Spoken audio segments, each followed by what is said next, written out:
PCOD patients വണ്ണം കുറയാതിരിക്കാനുള്ള കാരണങ്ങൾ എന്തൊക്കെയാണ്? മിക്ക PCOD പേഷ്യൻസിന് അമിതമായിട്ടുള്ള ക്ഷീണം, ഉറക്കക്കുറവ്, ആൻസൈറ്റി, സ്ട്രെസ് തുടങ്ങിയ സിംറ്റംസ് കാണാറുണ്ട്. അമിതമായിട്ട് ക്ഷീണമുള്ളതിനാൽ ഇവർ എക്സസൈസ് ചെയ്യാൻ പൊതുവെ ഒരു മടിയായിരിക്കും. ഫിസിക്കൽ ഇനാക്ടിവിറ്റി PCOD പേഷ്യൻസിന് വണ്ണം കുറയാതിരിക്കാനുള്ള ഒരു പ്രധാന കാരണമാണ്. ഉറക്കക്കുറവ്, രാത്രിയിൽ ഒരുപാട് നേരം ഉണർന്നിരിക്കുന്നതിനാൽ ആ ഒരു സമയം ഒരുപാട് വിശപ്പ് തോന്നുകയും അൺഹെൽത്തി ഫുഡ് ഹാബിറ്റ്സ് ഫോളോ ചെയ്യാനും സാധ്യതയുണ്ട്. ഇത് കാരണമായും വെയിറ്റ് കൂടാം.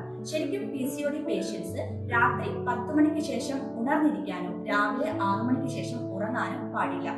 സ്ട്രെസ്, ആൻസൈറ്റി ഒക്കെ വരുന്ന സമയത്ത് ഇത് ഓവർകം ചെയ്യാൻ വേണ്ടി ഒരുപാട് ഫുഡ് കഴിക്കുന്നവരുണ്ട്. ഇത് കാരണമായും വെയിറ്റ് കുറയാതിരിക്കാം.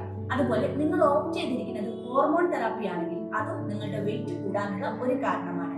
കൂടാതെ മിക്ക PCOD പേഷ്യൻസിനും തൈറോയിഡ് അസോസിയേറ്റ് ചെയ്ത് കാണാറുണ്ട്. അതും നിങ്ങളുടെ വെയിറ്റ് കുറയാതിരിക്കാനുള്ള ഒരു കാരണമാണ്.